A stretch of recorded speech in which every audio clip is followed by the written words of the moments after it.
E agora, aqui na sua web rádio Atitude Popular, o programa dos movimentos sociais do Ceará. Democracia no ar. Com retransmissão pela Rádio Classista da Fibrace, Canudos FM 104,5 e Liberdade AM 1310 de Boa Viagem, Camponesa FM 95,7 de Crateús e FM 25 de Maio 95,3 de Madalena. Formamos agora a Rede Cearense de Comunicação Popular para a transmissão das lutas e ideias dos movimentos sociais do Ceará. O Democracia no Ar é um programa idealizado pelo movimento Democracia Participativa e estamos também ao vivo na fanpage Democracia Participativa CE no Facebook. Agradecemos também a página do Daniel Pio Bezerra, o blog da Dilma, que está compartilhando o programa. Esse programa tem produção, todo o conteúdo e apresentação de Márcio Rodrigues. Locução, técnica e intervenções comigo, Jonathan Neto. Comentários, hoje com Rafael Tomiyama. Temos o apoio cultural da AFPNB, CITAF, Mova-se, Sinfarce, Puxou Advogados Associados e Sintigrace. 10 horas, 2 minutos. Agora é com Márcio Rodrigues.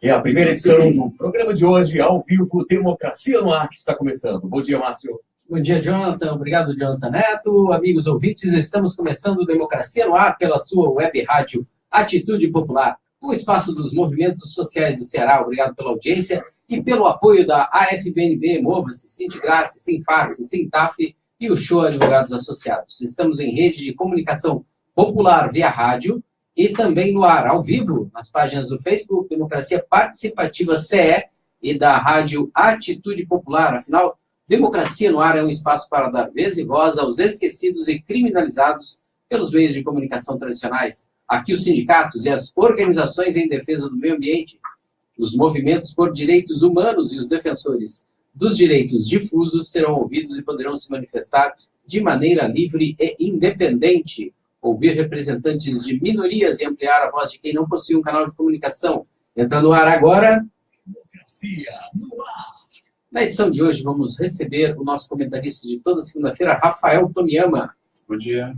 E um convidado muito especial, vamos receber também Inocêncio Shoa, juiz do trabalho aposentado, advogado trabalhista que representa muitas entidades sindicais. Bom dia, Inocêncio, seja bem-vindo ao Democracia no Ar de volta, depois de uma longa data, hein, Inocêncio? Bom dia, Márcio, bom dia, Jonathan Neto, bom dia, Rafael Tomiyama. Bom dia, ouvintes do programa Democracia no Ar. E os nossos telespectadores, né, Inocêncio? A gente está ao vivo e a coisa aqui no Facebook. Bom dia, amigo ouvinte, participe do Democracia no Ar. O programa está começando e você tem os canais, como canais, os comentários da fanpage e o telefone 85982063106, enviando mensagem por WhatsApp. Vou repetir o número, 85982063106. Aqui é Democracia para todos e todas. Rafael Tomiyama, tudo bem, meu querido? Tudo bem, assim, grande satisfação, né? Como sempre, a gente recebe aqui o doutor Inocêncio, que é um militante que tem uma construção histórica, né? Na questão dos direitos, né? Das lutas sociais, né? Não só em Fortaleza, no outro estado do Ceará e até mais longe. Agora, esse é um momento, acho que, crucial, né, das lutas que nós estamos vivendo, e o escritório do doutor Inocêncio, que tem essa tradição de assessoria, né, de consultoria, de acompanhamento, especialmente das entidades sindicais, né, promoveu agora, esse final de semana, né, dia 27, quarta-feira passada, um evento para discutir exatamente acho assim, uma sensibilidade, né, de perceber, né, do próprio movimento sindical cair na real, né, porque, de fato, houve assim, a questão da aposentadoria, da reforma previdenciária, que na verdade é um desmonte, ela motivou muito mais mobilização, ela teve uma pauta em termos de lutas, né, de adesão, né, da população, foi muito mais crucial, tanto é que a reforma previdenciária acabou jogada para frente, e sabe-se lá, né? Mas a reforma trabalhista, ela tem um impacto, até, eu diria, até mais grave, né? Em termos em termos do que significa isso em termos econômicos, do que significa isso em termos do impacto social dessas medidas, né, que afetam, assim, não especificamente, mas também afetam a organização sindical, né? E quando se fala em organização sindical, muitas vezes o raciocínio é da burocracia, né, da estagnação, mas, na verdade, o que nós estamos tratando é do direito de auto-organização dos trabalhadores, né? A história das lutas sociais é uma história em que os trabalhadores se cotizaram entre si para construir representações próprias, autônomas, independentes dos patrões. É para isso que os sindicatos foram construídos, para que eles pudessem representar os interesses das categorias e da classe trabalhadora como um todo, perante as negociações, já que o conjunto da classe não teria como dispor nem dos meios, nem do tempo, nem das condições. Então, eles elegeram seus representantes e sempre contribuíram para que fosse possível isso. E se a gente observar, as categorias mais organizadas, que têm os sindicatos mais combativos, mais atuantes, são também as categorias que têm melhores condições de trabalho, né? Então, de fato, essa questão, esse raciocínio está sendo desconstruído pelo pensamento hegemônico dominante, né?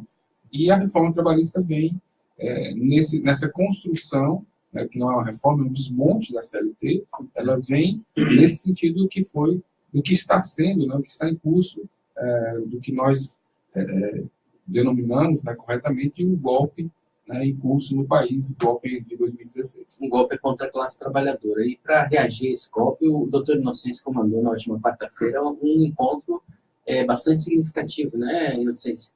Exato. Nós tivemos a oportunidade de juntar ali nesse primeiro seminário sobre segurança jurídica sindical 29 entidades sindicais, sindicatos e federações. Algo muito significativo. E os melhores, os principais sindicatos daqui do Estado também, sabe? Sindicatos que nós não tínhamos costume sequer, nem sabíamos que existia, sindicatos de psicólogos, sindicatos do pessoal da área de venda de imóveis, né? E uma série de outros sindicatos, mas grandes sindicatos também. Foi um evento muito significativo, porque exatamente como disse o Rafael, há uma preocupação muito grande hoje em relação à questão dos sindicatos, né? Da segurança dos sindicatos e segurança do dirigente sindical. Porque a reforma trabalhista é muito ampla, não dá nem para se discutir a reforma trabalhista em apenas um momento. Precisam tratados e mais tratados sobre esses assuntos, porque só na CLT são mais de 100 modificações graves na CLT, fora nas leis complementares, né? A terceirização, etc. É um exemplo, por exemplo. Então, tem muitas entidades, naturalmente, fazendo curso, né, sobre a reforma trabalhista, tem até na internet, mas sobre segurança jurídica sindical, aí não. Nós achamos que isso era uma lacuna que nós tínhamos a obrigação, como um escritório de conta, né, um escritório que tem mais de 30 anos, que faz direito trabalhista e sindical, nós, com a experiência que nós temos, nós achamos que, nesta parte, somos os mais experientes aqui da área, a gente tinha essa, digamos assim, responsabilidade cívica, né? E fizemos um belo do seminário. Quais foram os temas abordados lá? Primeiro, eu mesmo fiz uma palestra sobre reforma trabalhista, o tema básico da reforma trabalhista e segurança sindical, né? Invocando um pouco da história do movimento sindical, como ele se construiu, os direitos trabalhistas, né, como chegaram. Você sabe que os direitos trabalhistas foram fruto de grandes lutas difíceis, etc., a custo de muita acumulação. Muita acumulação. No início, naturalmente, da relação laboral, o trabalho todo ele era escravo. Você trabalhava 14, 15, 16 horas. As lutas primeiras eram para diminuir para 12 horas de trabalho, imagina, né? Uma criança trabalhava o dia todo e era rendida por uma outra criança para trabalhar à noite. E fábricas infectas, rudes, né, poluentes, salário de fome, os operários trabalhavam, moravam em cortiços, em favelas, em redor das indústrias, né? Enfim, não havia legislação que estabelecesse limites, né? Essas coisas foram acontecendo a partir de grandes lutas difíceis que custaram o emprego de muita gente, custaram até prisões e mortes. Então, nós mostramos esse processo civilizatório, que são as conquistas trabalhistas, né, até chegar ao dia de hoje, sempre mostrando o seguinte: quando todas as vezes que o direito do trabalho depende da situação política do momento, né? Quando há uma intervenção forte digamos assim, do empresariado, ele consegue recuperar muito espaço, consegue voltar à civilização. É o caso que está acontecendo agora. Em 64, por exemplo, né, pode olhar, Getúlio Vargas, quando houve a ditadura getulista, os direitos trabalhistas foram retrocedendo. Muitos direitos que tinham sido conquistados voltaram atrás. Houve uma redemocratização, veio o golpe militar, de novo houve um retrocesso grande, né? Acabou-se a estabilidade dos 10 anos de trabalho. Você sabe que naquela época todo trabalhador que chegava ao 10º ano de trabalho numa empresa não podia mais ser demitido, né? Não sei por justa causa, por inquérito, etc. Isso sairia da empresa para ir se aposentar, para exatamente. Abandonar o mercado de trabalho. Exato. E outras coisas também. Estabeleceu-se um arroz salarial que veio até as greves de 79, né, que foram no Brasil inteiro, mas comandada basicamente pelo ABC de São Paulo, por Luiz Inácio Lula da Silva, como presidente sindical. Então, com a redemocratização do Brasil, teve a Constituição de 88, que, né, consolidou certos direitos, avançou nas questões sociais e nas questões trabalhistas, e também sindicais.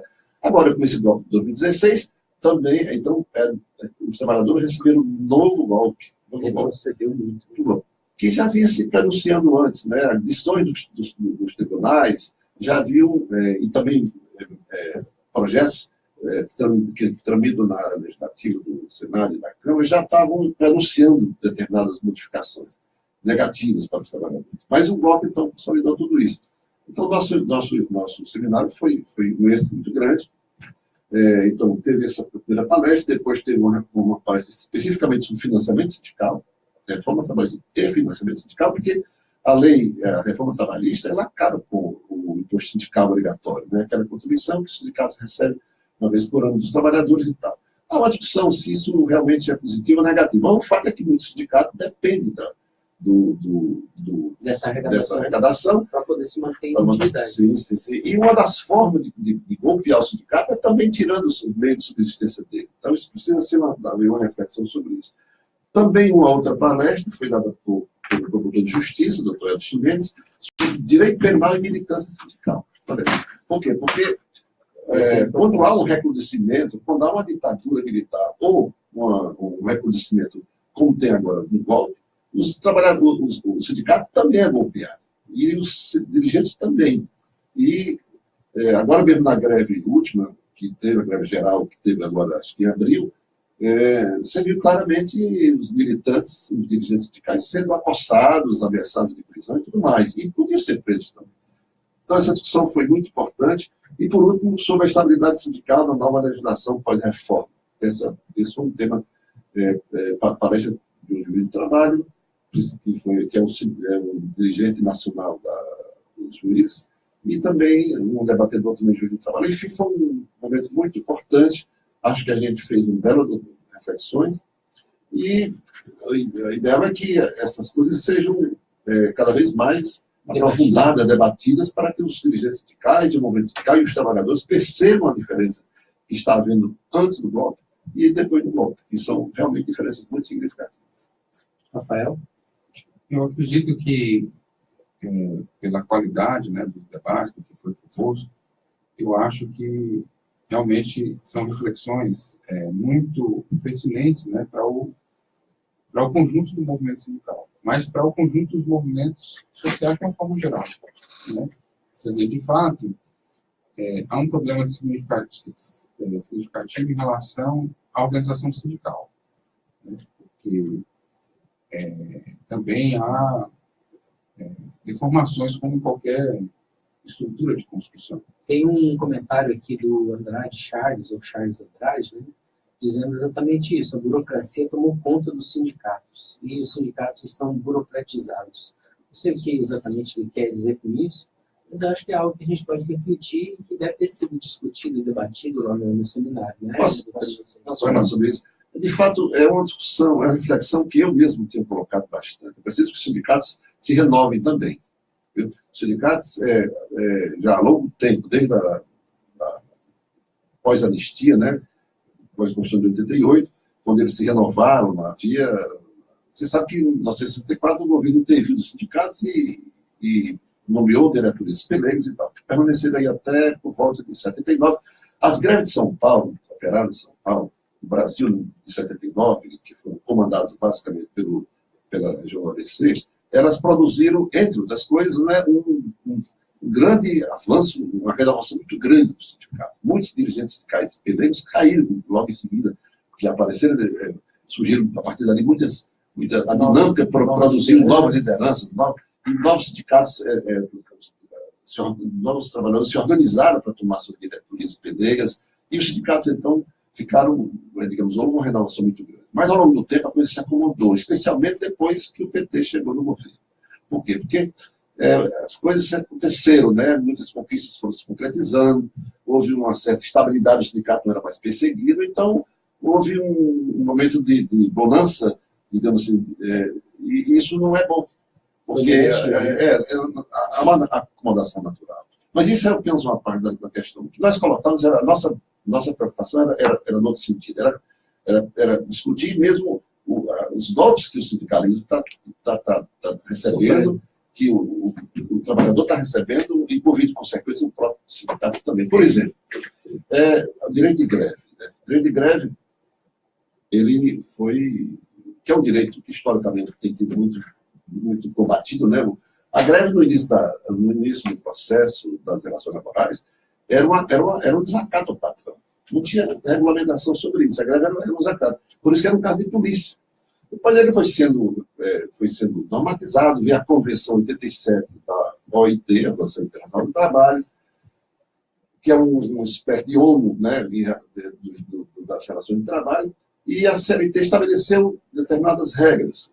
Uma delas era que o sindicato tinha que existir, na época, até recebendo, dentro da orientação da encíclica Rerum Novarum, do Papa Leão XIII, naquela época. Naquela época, em 1943, havia, digamos assim, dois grandes instrumentos, dois grandes teses, dois grandes documentos que permeavam o pensamento dos trabalhadores do mundo. Uma deles era o Manifesto Comunista, que tinha sido escrito por Marx e Engels, né, que desde 1848 vinha, digamos assim, norteando todo esse cenário. E em seguida, nessa época, 1891, o Papa Leão XIII escreveu a encíclica Rerum Novarum, em que ele combatia o socialismo, não concordava com o socialismo, com as ideias comunistas, mas reconhecia o direito dos trabalhadores de ter sindicatos, se organizavam nos sindicatos para discutir de forma mais minimamente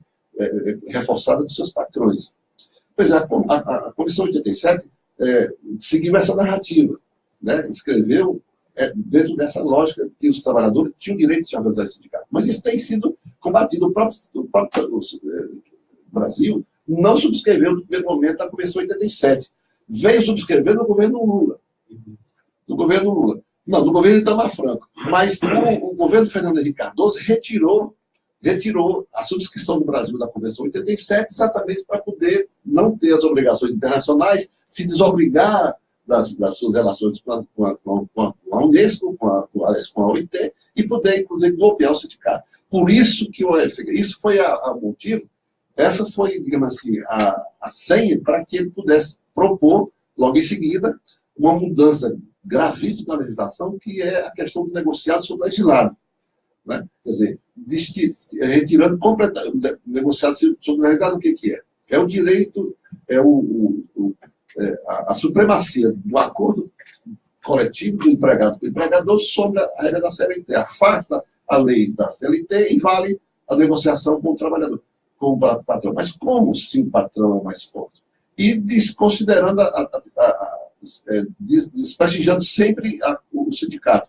Nesse golpe agora de 2016, um dos objetivos é exatamente esse, retirar o sindicato da negociação coletiva.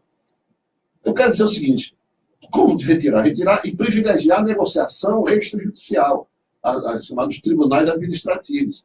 que são feitos por empresas com pessoas que não são juízes togados, são pessoas que não têm nenhum compromisso com a legislação, não têm o juramento de... Não tem o saber, né? Não tem essa e nem sequer tem o saber. Então, coitado, o trabalhador que cair num negócio daquele, ele não será... Daí ele vai sair morto. Então, a partir daí, um desprestigiamento da atividade sindical, a partir da ideia de que o que deve prevalecer é o negociado, a negociação do empregado-patrão sobre o que está na própria lei. Como se essa relação fosse paritária, como se o trabalhador tivesse o mesmo nível do patrão. Isso é falso. Então, isto aí é um golpe contra o sindicato, um golpe indireto. Né? O Rafael tem uma colocação para fazer. Eu só queria completar esse raciocínio, né, que a gente começou a desenvolver aqui, porque quando se fala assim, porque os sindicatos estão acomodados e tal, eu acho que a gente deve evitar algumas generalizações, né? Porque, de fato, há estruturas sindicais engessadas, tem verdadeiras, posso dizer, oligarquias, né, que se somam numa estrutura permanente, consanguínea, né, que vai, que se perpetua em certas máquinas, em certas estruturas. Mas não é verdade que todo movimento sindical não desenvolva lutas, pelo contrário, né? Existem muitos sindicatos combativos, existem muitas estruturas que são realmente de enfrentamento, né, e de conquista do conjunto dos trabalhadores. Muitas estruturas sindicais, não são poucas. É claro que os patrões também organizam suas chapas próprias, né? Eles também têm a sua... eles têm a sua estrutura sindical própria e têm, muitas vezes, incidência sobre certos movimentos que a gente chama de pelego, né? O pelego é aquela manta que se coloca na sela do cavalo, né? Na sela do cavalo, para evitar o choque da sela com o cavalo, ou seja, um amortecedor, né, da luta de classes, né, como se diz. Então, só esclarecendo assim, porque algumas pessoas, né, desconhecem essa terminologia. Mas o fato é que, de qualquer maneira, essa reclamação que o Charles coloca, né, ela tem a ver, inclusive, com disputas sindicais. Né?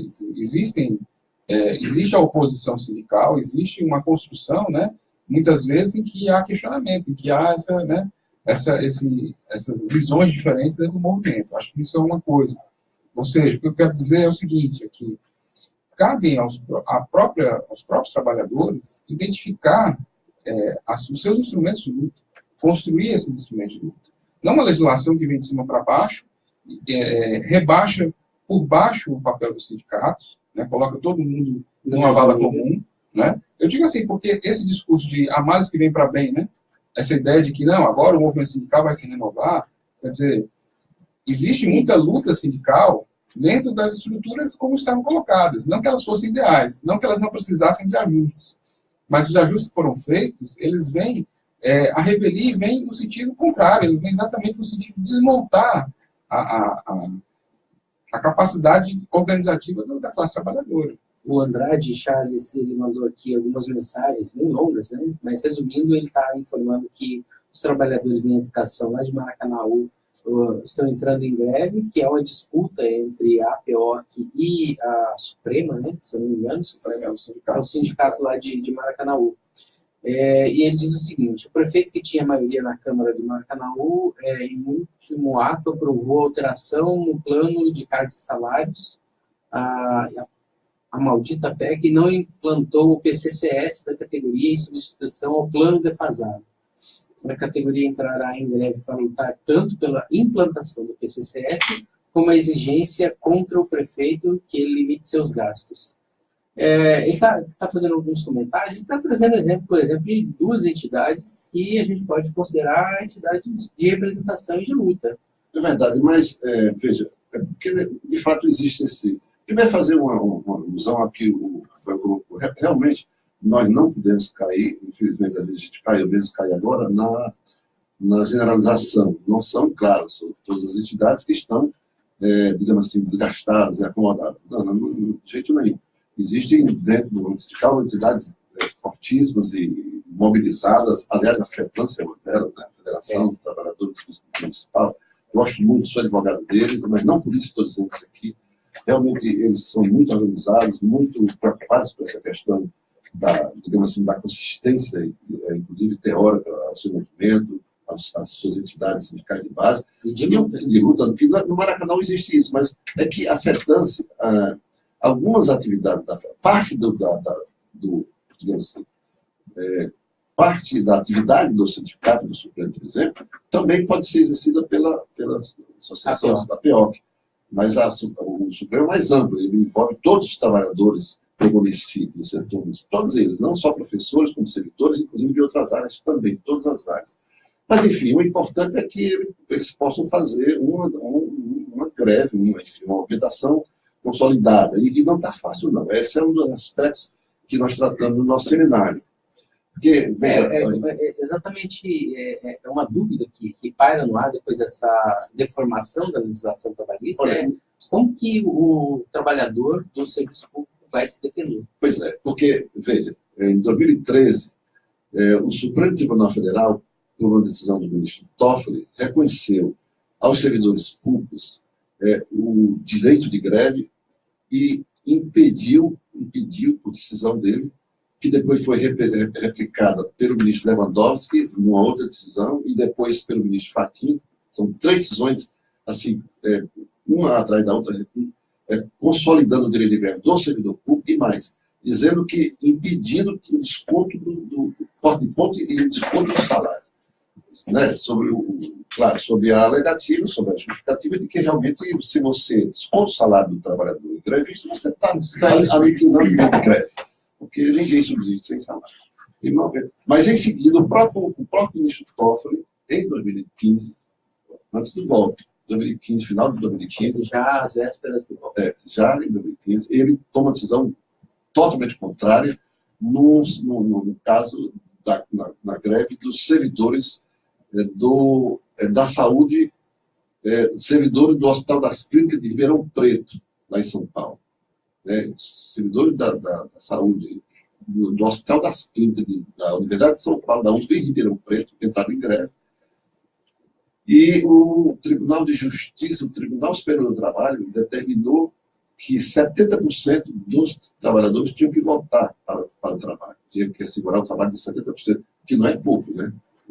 70%. É bastante considerável. Pois o ministro Toffoli, achou pouco.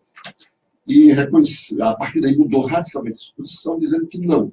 O direito de greve não é absoluto, não é um direito absoluto, e não envolve todas as categorias, inclusive, e entre essas categorias que não envolveriam o direito de greve, estaria o pessoal da área da saúde. E mandou todos voltar ao trabalho, 100% voltar ao trabalho. Sob pena de multa de R$5.000 por trabalhador grevista. Ou seja, ele liquidou a greve acabou ali. Então, você fica... Isso aí significa também o quê? Significa golpear o sindicato. Porque na hora que o sindicato faz uma greve, e a greve não... Fica impossível, porque o sindicato é o órgão que vai comandar todas essas discussões. As pequenas discussões, mas também as mais graves, como no caso de uma greve, que é um recurso último, né, mais grave.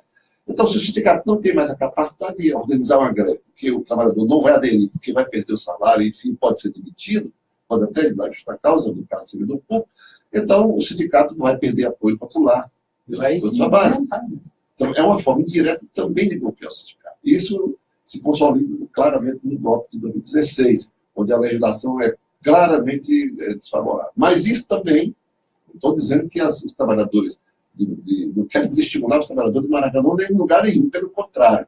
Porque, veja, isso também tem inconstitucionalidade. Isso nós ficou claro no nosso seminário. O que está sendo colocado aí na legislação tem muito de inconstitucionalidades. Né?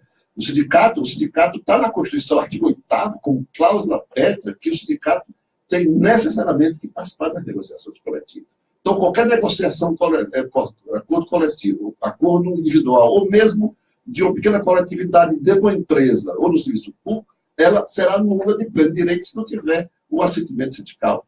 Então, essas decisões são decisões que não pacificam o assunto. Quer dizer, é possível, dentro de uma luta renhida, uma luta fechada, uma luta de que todos os trabalhadores assumem aquela greve, você desmontar essa argumentação, sim. Porque na justiça, a justiça, todos nós sabemos que também é conservadora.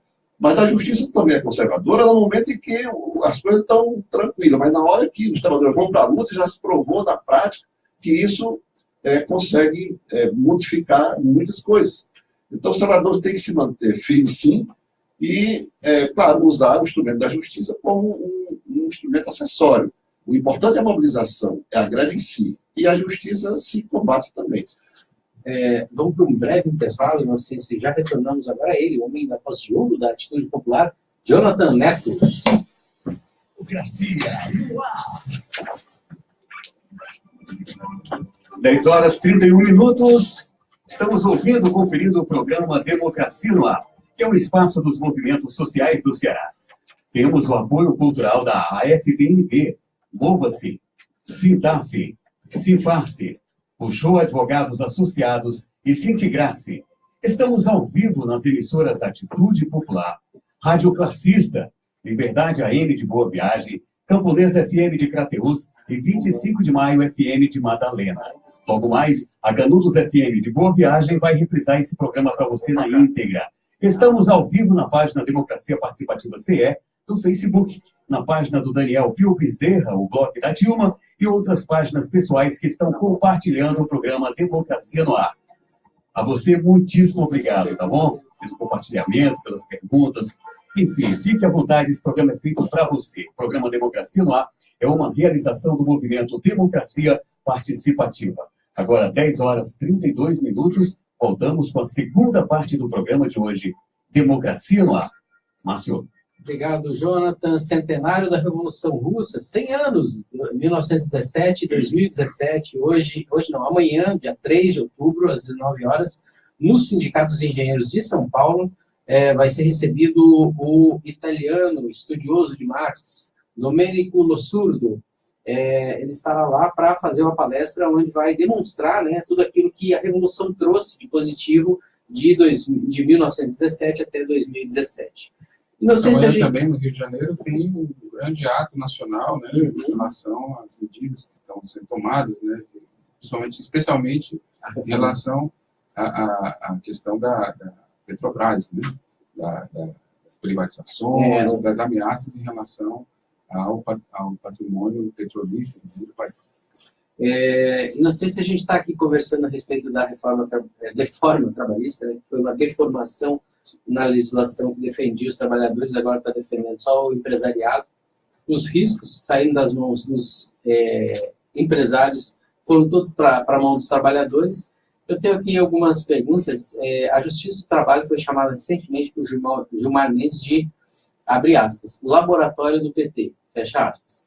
O presidente da Câmara, Rodrigo Maia, o Botafogo da lista do Odebrecht, afirmou que, abre aspas, não deveria nem existir.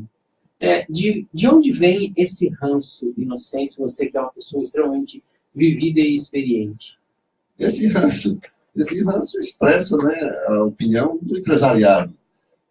Empresariado atrasado, né? Porque o grande empresariado sabe muito bem que é importante ter um sindicato, uma entidade organizada com quem ele possa discutir as questões laborais. É muito mais fácil você discutir questões laborais do que você ser achacado. Sim, claro. Então,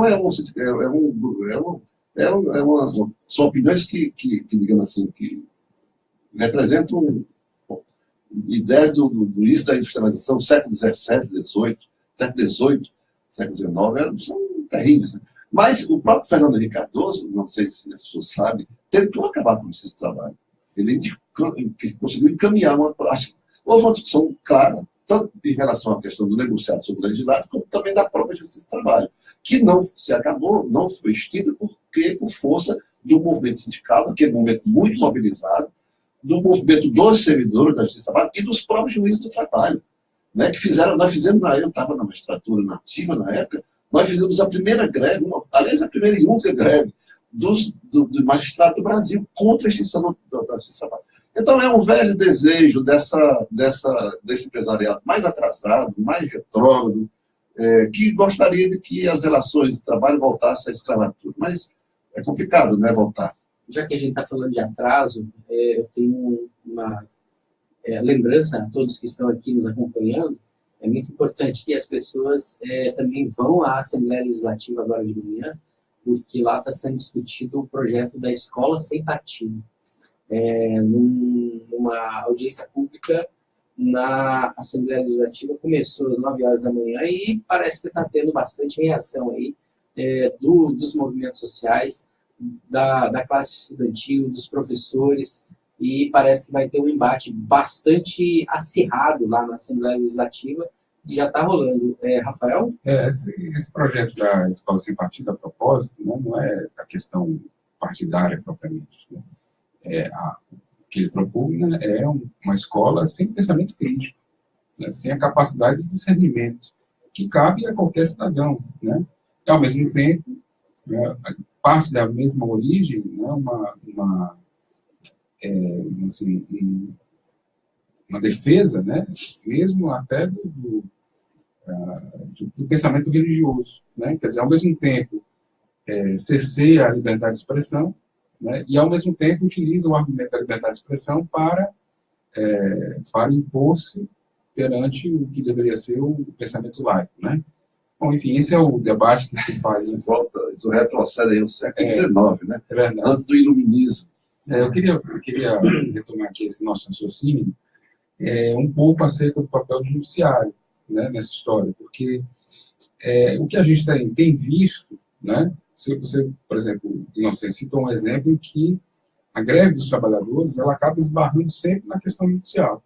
Né? Fatalmente, você tem essa determinação, né, e essa cultura de que não, que o juiz decide é o que se cumpre, né, e pronto, para além né, de qualquer outra discussão de mérito. Né? O judiciário aparece aí como um terceiro poder, acima do bem e do mal, e que a ele cabe, né, resolver as questões. Ocorre que o judiciário também é um organismo ideológico. Né? Ele está a serviço... Ele é um dos aparelhos do Estado. Ele faz parte da hegemonia, do pensamento dominante. Né? Isso aí não tem a dúvida. Pelo menos em sua maioria ele é hegemonizado por essa visão. Né? E aí você tem todo esse processo de perseguição a uma liderança sindical, né? ao conjunto do movimento sindical, se reflete a liderança, a perseguição à sua maior liderança, que é o próprio Lula, sempre foi, não deixa de ser. E o Inocêncio também mencionou a questão desses tribunais de mediação, né? Que foram instituídos como empresas, né? A princípio com um propósito, que é exatamente o de certas questões que muitas vezes são judicializadas não fazem o menor sentido. Às vezes é uma briga de vizinha, uma coisa que um mediador pode equacionar alguma situação ali de um conflito imediato. Né? Você transpor a complexidade do problema da trabalhista para esses fóruns, né? Quer dizer, é uma coisa que exorbita, não é um problema, não é que o tribunal de mediação ele, né, seja necessariamente incompetente, mas vamos dizer assim, ele não se propunha, ele não foi criado com esse propósito. O próprio Inocêncio falou, em termos de não ter preparação para isso. Sim, mas aí nós temos aí, é isso que eu quero, a reflexão que eu estou colocando é o seguinte: de qualquer maneira, nós estamos encalacrados pelo papel que o judiciário geralmente exerce. Logicamente que quando há uma sutileza na diferença entre a posição do Gilmar e a posição do Rodrigo, né, que Rodrigo Maia abertamente defende a extinção, né, que reflete também certos setores. Mas a crítica do Gilmar é mais sutil, ela coloca, é um laboratório do PT. Quer dizer, não deixa de ser o PT, como um processo da redemocratização, o Partido dos Trabalhadores, ele vai no mesmo sentido, que é a retomada realmente do protagonismo das lutas populares. Né? E há acúmulos nesse processo de consolidação da democracia brasileira. Né? Então, na verdade, você tem uma usurpação pelo judiciário, né, dos poderes, né, e uma concentração. Então, você tem um enfrentamento hoje, essa crise institucional que nós estamos vivendo, é desses enfrentamentos que estão colocados. Né? Quer dizer, o papel de cada um, né, e de quem comanda esse negócio, afinal. Né? O Rafael coloca uma questão muito, muito, muito interessante nesses tribunais administrativos, tribunais civis, digamos assim. Porque, veja, uma coisa é você mediar uma discussão do vizinho, ou um conflito entre um locador e um locatário. Porque os dois estão, digamos, civilmente na mesma posição. São, né, diferentes da relação trabalhista. Equilibrados. O trabalho é diferente. Por quê? Porque o empregado, claro que ele é muito menor a força dele do que o do patrão, ele não tem força nenhuma. O patrão pode demitir a qualquer momento, inclusive sem justa causa. Então, por conta disso, é que surgiu a Justiça do Trabalho, surgiu a lei. A lei é exatamente... como eu dizia, antigamente, no começo das relações laborais, não haviam regras. Então, como não haviam regras, havia aspa liberdade total, evidentemente que o patrão montava no pescoço do camarada. Então, não tinha lei sobre nada, sobre previdência social, não tinha nada. Isso foi criando essas regras, essas leis foram criadas. E, ao longo do tempo, houve muitas mobilizações, até guerras, né? A guerra da secessão foi importante, a Revolução Francesa, a Revolução, os processos revolucionários de 1848 na Europa, né? A Revolução Mexicana de 1910, a Constituição do Weimar de 1919, a Revolução Russa de 1917, a Segunda Guerra Mundial, todos esses momentos, esses conflitos foram conflitos que também se refletiram dentro das relações laborais e avançaram os direitos, no sentido da civilização, no processo civilizatório. Chegamos até aqui. Então, quer dizer, a legislação, ela está aí como... Porque dentro o que dizia o Papa Leão XIII na Renovar? Que os trabalhadores têm direito de ter seus sindicatos. Portanto, têm direito de ter suas reivindicações negociadas em algum local, né, sindicato. Então, para negociar com o sindicato aonde? Num lugar neutro, na Justiça do Trabalho. A Justiça do Trabalho é um pouco dentro dessa lógica. Quer dizer, o Estado intervindo pela lei, através da lei, né, na relação laboral, dando limites à ação do patronato e dando certas garantias também ao trabalhador. O juiz, eu digo sempre, o juiz do trabalho, ele não é protetivo. Protetivo é a lei. A lei sim é protetiva. O juiz faz justiça, aplica o que está na lei. Ele não é a favor do patrão nem do empregado. É uma visão também errada, que a direita, né, construída por meio da linguagem. Faz questão de dizer, a justiça do trabalho, ela protege só o trabalhador. Não, o juiz do trabalho, ele cumpre a legislação que existe. A legislação é que tem aspectos protetivos exatamente para cobrir essa diferença, colocar minimamente em pé de igualdade os dois, o hipossuficiente e o que tem força. Diferente de uma relação onde você está discutindo um contrato de aluguel. Você aluga se quiser, o sujeito desaluga se quiser, enfim. Diferente, né? Então, a Justiça do Trabalho, nos processos políticos mais avançados, que é o nosso caso, então chega a ter até uma justiça específica para esses conflitos, né? Que deveria também existir em outros casos. Por exemplo, hoje se luta por uma justiça agrária, por exemplo, para os conflitos de natureza agrária, porque evidentemente que no processo do campo também existe assim uma diferença muito grande entre o proprietário rural e o trabalhador rural sem terra, ou que tem pouca terra, ou que está ali pagando o meio e tal. Então,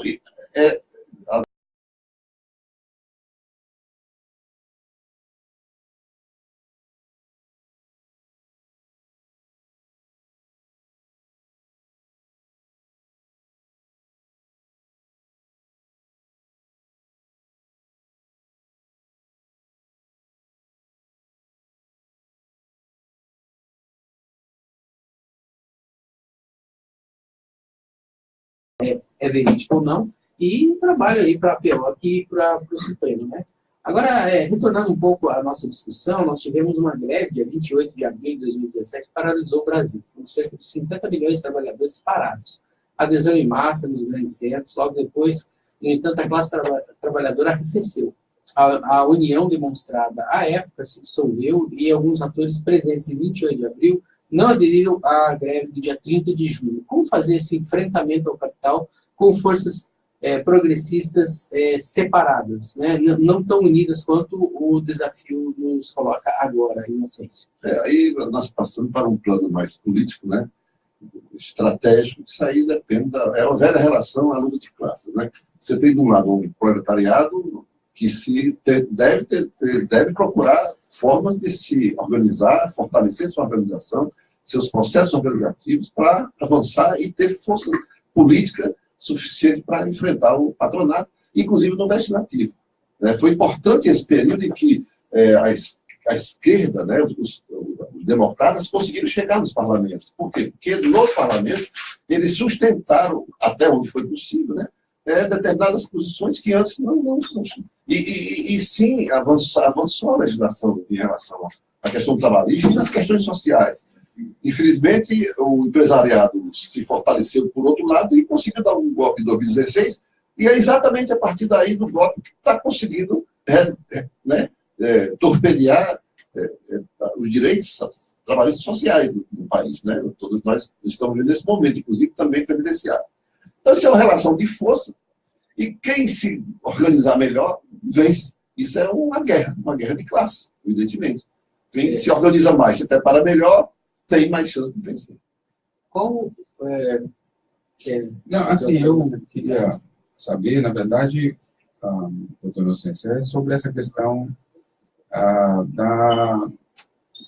esse conflito, né, colocado sobre as bases sindicais que a gente falou aqui, né, que não é só um problema do Maracanã, é um problema que tem em vários lugares. Né?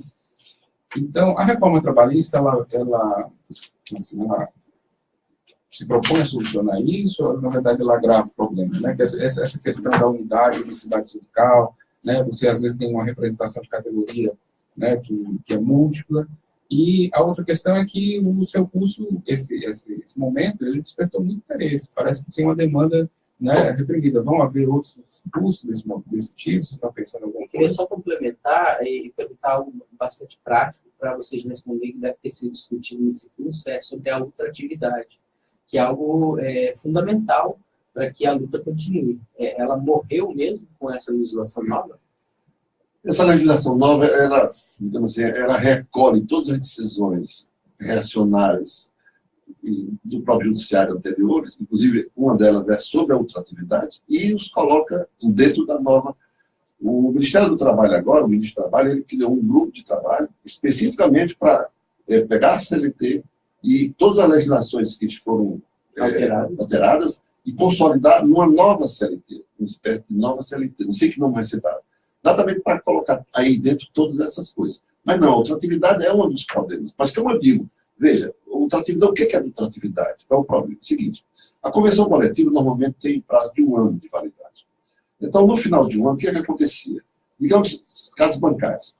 A convenção deles vai até setembro. Os sindicatos comerciais, até dezembro, das comerciais. De janeiro a dezembro. Então, em novembro, começam as negociações para o novo acordo coletivo, que vai viger de janeiro do ano seguinte até dezembro. Para os comerciais. Para os comerciais. Cada setembro. Cada categoria tem sua chamada data base. A partir dali tem 1 ano de vigência dessa lei. Acontece que, muitas vezes, muitas negociações coletivas não se concluem naquele período. E o que acontece?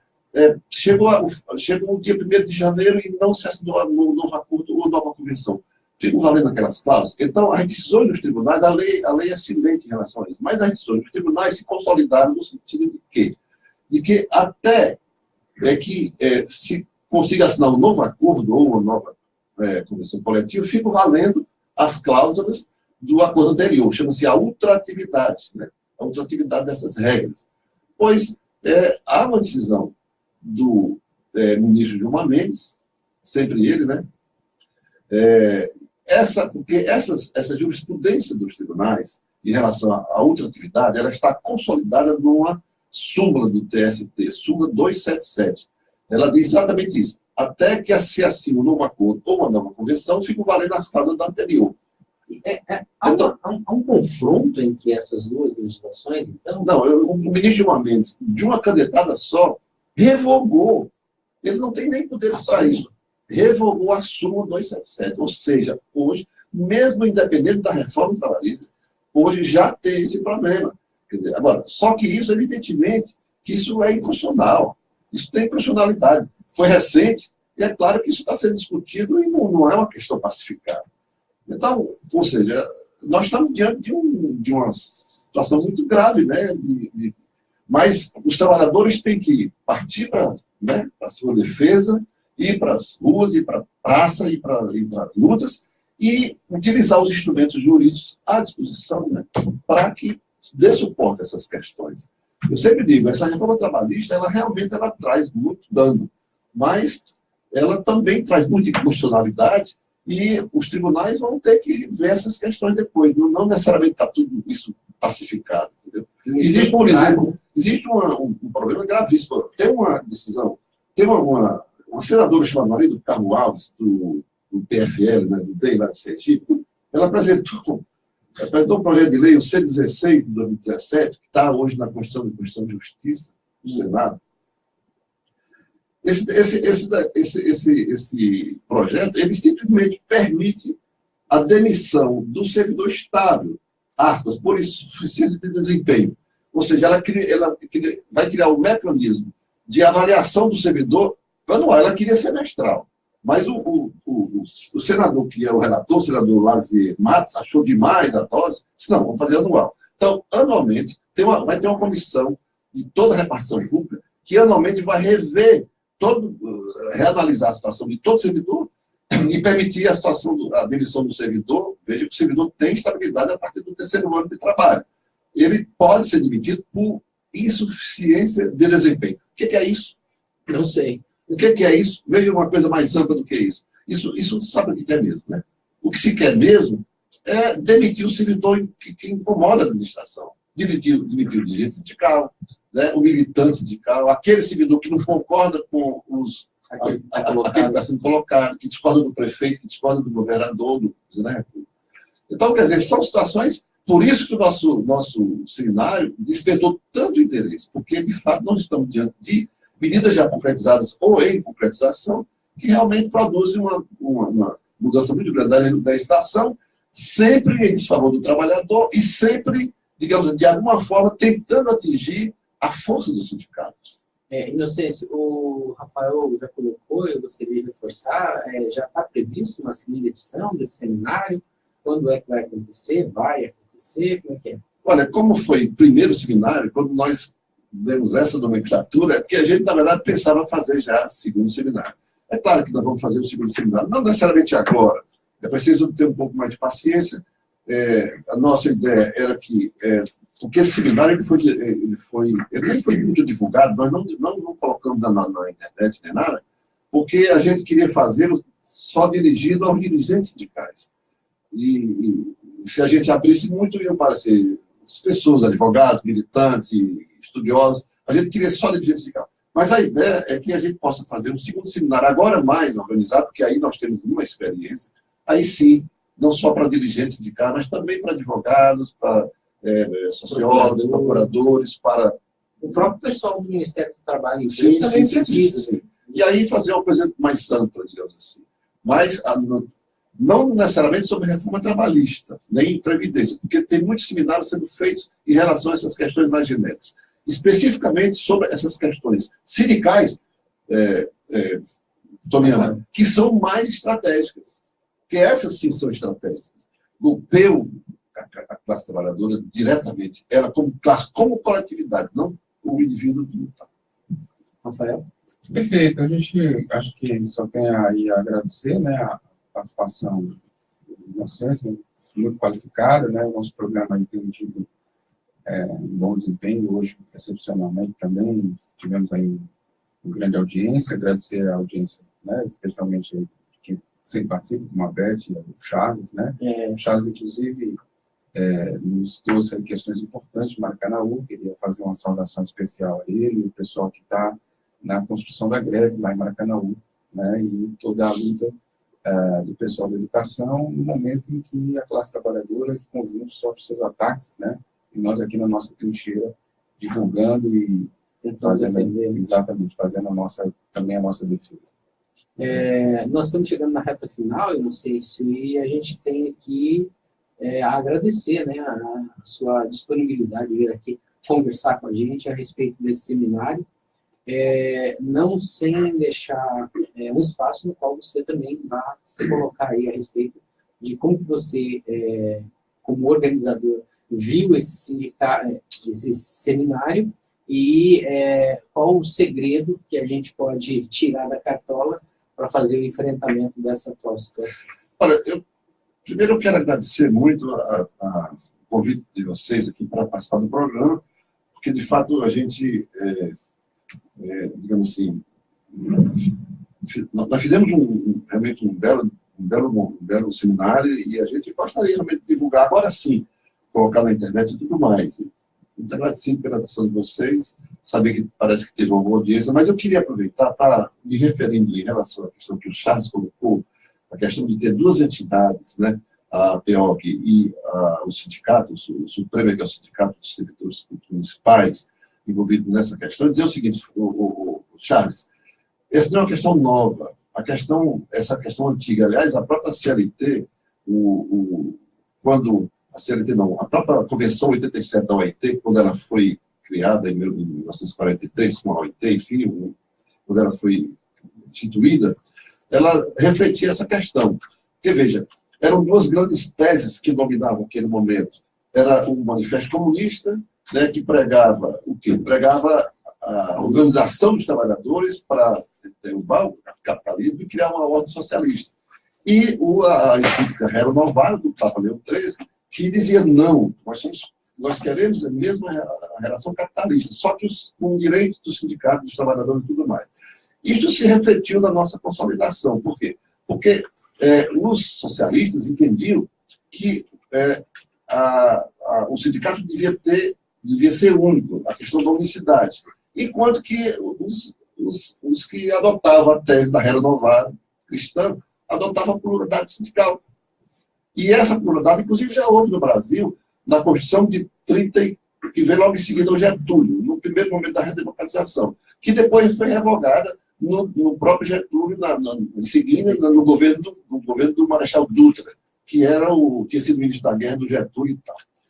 Que era o governo da democracia, mas que era comandada por um ditador, digamos assim, né? Que era o chefe das Forças Armadas, enfim.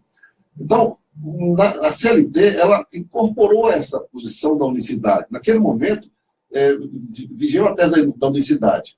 Essa unicidade, ela é combatida mesmo hoje. O que é certo mesmo é que haja pluralidade sindical. E aí, vários sindicatos que realmente tiver. O que está acontecendo sobre esse aspecto aí, não necessariamente de forma pura, mas é um tipo de pluralidade sindical. Existem mais de uma entidade participando das mesmas negociações. Isso é legítimo, é ilegítimo? Não é ilegítimo. Não é ilegítimo.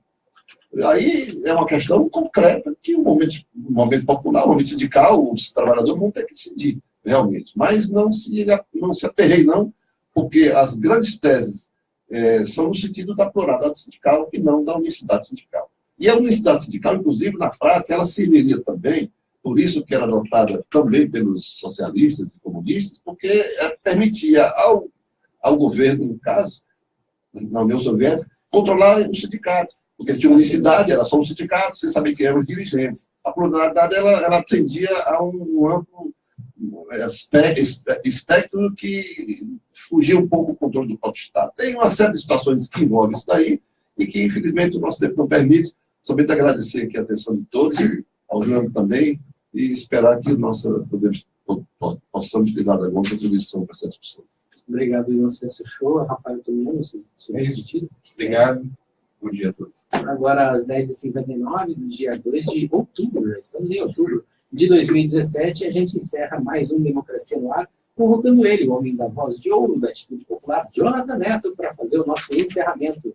Até amanhã e muito obrigado a todos e todas que nos acompanharam.